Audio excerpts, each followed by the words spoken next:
What's really terrifying is Tales from a White Heart are all about a proposed scientific advance which is just beyond the state of the art today. This one, I've been reading about it in Scientific American. They're working on it for real. Basically trying to breed back to dinosaurs by using chickens as a host organism. Nearest living relative, let's start messing with their DNA. Yeah. Like that. Yeah, I've got a question. I was wondering if you kept track before you managed to get published. Can you estimate about how many rejections you got? Probably about that thick, but bear in mind I started sending fiction out way, way, way too early.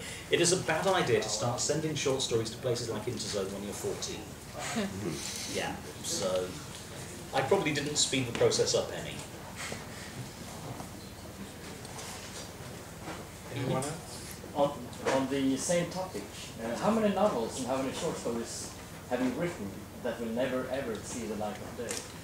Well, the trouble is I wrote my first novel with a green typewriter ribbon on both sides of the paper when I was 15. The question is when you start counting worthwhile novels. There's probably about a dozen sitting in a folder in my hard drive which I really ought to shred and erase irrevocably just to make sure that nobody goes digging after I'm dead. How do a normal working day look like for you? I don't have a normal working day. It's an unnormal working day look like. There are generally two types of novel in my experience. There is the kind of novel where you spend as much time as possible hoovering the cat, going shopping, dusting, doing your tax return, anything that's more fun than writing a novel, until you finally force yourself groaning to sit down and start trying to type. You may take 3 or 4 hours to write 1,000 words, and do I really have to do this? Why can't I get a sensible day job? And there's the other type of novel where your muse basically drags you by the ear to the keyboard and sits you down, and you can't get up until you've spent 8 hours in the chair and written 4,000 or 5,000 words, and this happens every day for 3 weeks until you've finished a novel. Then you're allowed to die. Your feelings about the novels, do they differ between if it's dragged to the computer or hate the computer? No, not when it's done. When it's done, it's finished. Oh my god, I did that. Yeah. I'd like to ask something in connection to that. I was wondering if you're the kind of writer who does, do you do rewrites, or do you actually write it from start to finish? Word processors are wonderful things. If there is one routine I frequently do when writing, write a chunk one day, the next day I sit down, I read through what I did the day before and edit it. Then I continue writing. That means I've got a handle on what I've been writing for continuity. And also, I've got a solidly redrafted novel behind me. So by the time I get to the end of that first draft, it's actually been rewritten at least once. Also, these days I tend to run out of energy after a few weeks, take some time off. During the time off, I forget what I'd written. So I have to go right back to the beginning and start reading through it again before I can continue. And the urge to meddle never fails to hit while I'm doing that. The result is there's no such thing as a rough first draft. Having said that, the novel I'm currently on, I finished the first draft and then realised there were major plot inconsistencies that need fixing, so I'm doing an extra draft just to finish it. But I'm basically going through polishing and changing the content, changing the meaning of certain scenes, rather than rewriting the whole book. Do you plan and plot a lot before you start? Varies from book to book. One book, I think it was the third of the Merchant Princes series, it's a 100,000 word book. There was a 10,000 word outline, down to 1 sentence per scene. Yeah. In general, though, I don't do that. In many cases, I've got a general idea of what the book is about, where it fits in, and a number of characters and a number of waypoints along the way. For example, significant scenes that I know will go in, and I write my way from one to the next. How do you make sure that your character's voice is consistent? With difficulty. I do, however, have a bunch of test readers who kick the tires on stuff that I've written. I have a small, when you were speaking earlier about when you almost quit your job, is there a coincidence that one of the main characters in Halton State ends up in Amsterdam chained to a post on a Going on That about really did not happen to me. Honest. because yeah, all right. I have thought the same thing. No, it didn't happen to me, but it was an idea that was kicking around at the pub with another writer was in fact. Now, he does role-playing game books rather than novels, but I asked if I could borrow that as an opening because it was so useful. Well, let's wrap Oh, up. hang on. One more question Yeah. here. Do you have any book been more funny to write than That have been funnier to write. Writing isn't inherently a funny job. The content may be funny, but the work itself is work. It's kind of odd though. Some of the books that are most fun to read were least fun to write.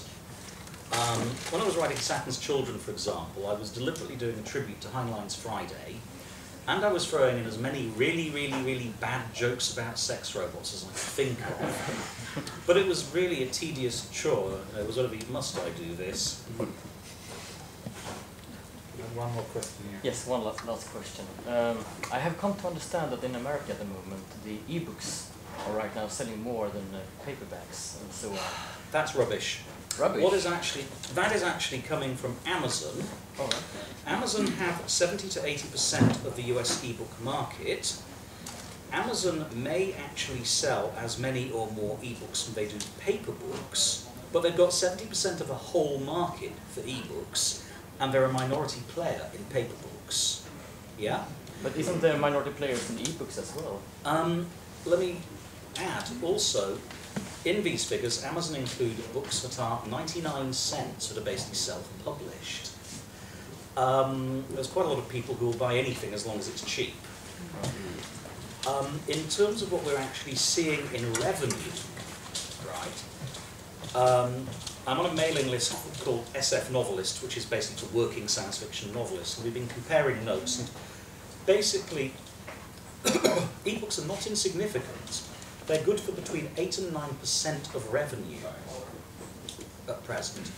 To put it in perspective, that's rather less than mass market paperbacks or hardbacks, but it's far too much to ignore. The writing is clearly on the wall that this is a significant field.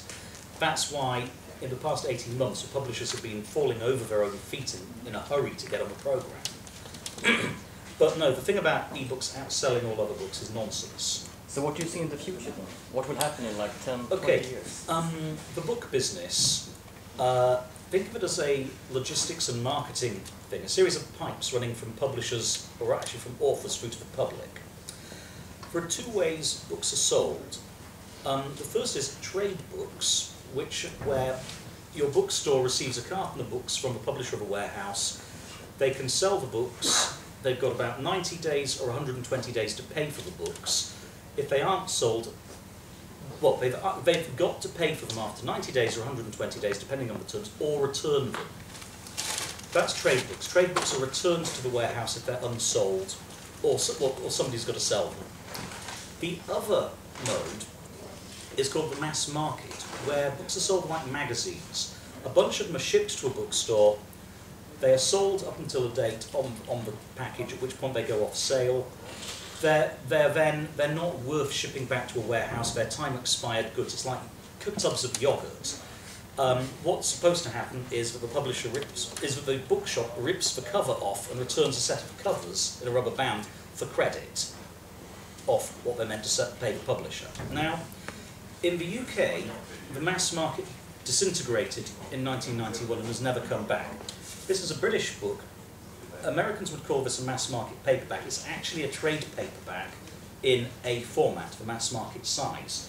The reason mass market books are that small size rather than the bigger size is simply so that overworked bookstore clerks know not to rip the covers off them. Now, the mass market is horribly wasteful. Books are basically pulp. In many cases, 50% of the entire print run will go in a dumpster. And this eats into the economics of publishing quite badly. What I think is going to happen, e-book readers like the Kindle are a minority pursuit. People here are a prime candidate for owning an e-book reader like a Kindle or a Sony reader, but your ordinary person in the street isn't going to bother. The sort of people who read 2 or 3 books a year, or a Dan Brown novel or a Harry Potter novel, they're not going to bother with a Kindle. What they are eventually going to do is grab the Kindle application for their iPhone or their Android phone and start reading on that. At that point, the bottom is basically going to drop out of the mass market book industry, which is essentially disposable literature, disposable reading like magazines. People will get used to buying cheap books on their mobile phone and reading them, or older people or people with more money will use an e-book reader. Finally, the mass market distribution pipe will collapse, leaving us with trade books, but you'll still be able to get paperbacks this size. It's a different physical form factor, it's just that they will be sold as trade. What this means ultimately, e-books will cap off at about 30 to 50% of the number of books sold, which is a huge proportion. It's roughly where mass market paperbacks are today. But there will still be bestsellers and hardcovers and other trade books sold in bookstores. Is that about right? I think so. So there's no need for publishers to panic yet. What does that mean for you as a writer? Probably nothing. Well, actually it does. What it means is that I and my agent have to arm wrestle with publishers over different contractual terms. There are three huge problems with ebooks. One problem is territorial rights restrictions. Books are sold for publication in certain countries because it's expensive to ship things like this all over the world, so you can get away with it. Ebooks, though, somebody can go click on Amazon.com or Amazon.se, hypothetically, or Amazon.jp, and they want to know why they can't buy an ebook in their own country from abroad. It's because of contractual legal boilerplate going back 50 to 100 years in the book publication contracts. We've got to find a way of getting on top of this as an industry, or it's going to really, really piss off the readers. And it makes it hard for honest readers, but it doesn't get in the way of people who are willing to do illegal downloads. Right? The second problem we've got is DRM, or digital rights management. Again, DRM only gets in the way of honest customers. It doesn't impede pirates. Never did. It has to go. Unfortunately, the big publishers are owned by the same conglomerates who own the music studios and film studios, and they're addicted to it. And it's a mess. The final problem is a bit more subtle. People seem to have got it into their heads that ebooks should be cheaper than paper books, because they look at a paper book and they see a physical artifact that obviously costs something to manufacture, and they assume that duplicating another copy of an ebook is marginal cost of 0. It's electronic copying. What they don't realise is the actual cost of the paper in one of these books, or in a hardback, is less than 10% of the cover price. The paper and ink is dirt cheap. Most of what they're paying for is split between the author, the publisher, and the retail channel. In fact, the retailers and wholesalers take more than half of the cost of a book. So, yeah. If we were to sell ebooks for what people perceive to be a fair price, either we have to cut his throat, or cut Jeff Bezos' throat at Amazon, or we have to cut our margins somewhere. Now, there are some moves towards making it possible to sell ebooks cheaper.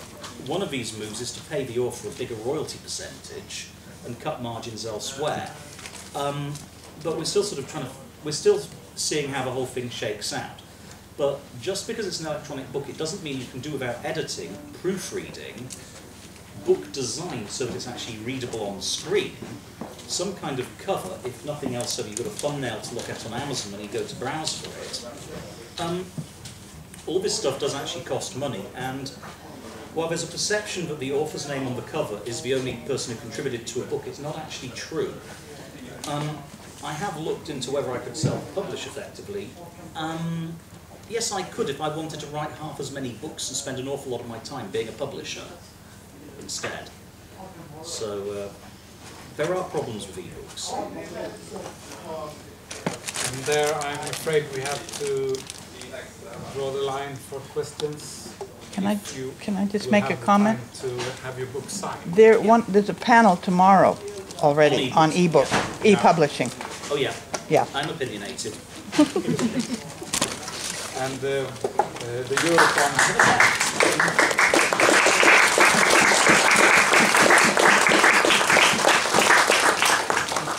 Yes, thank you very much, and feel free to come up and have your book signed.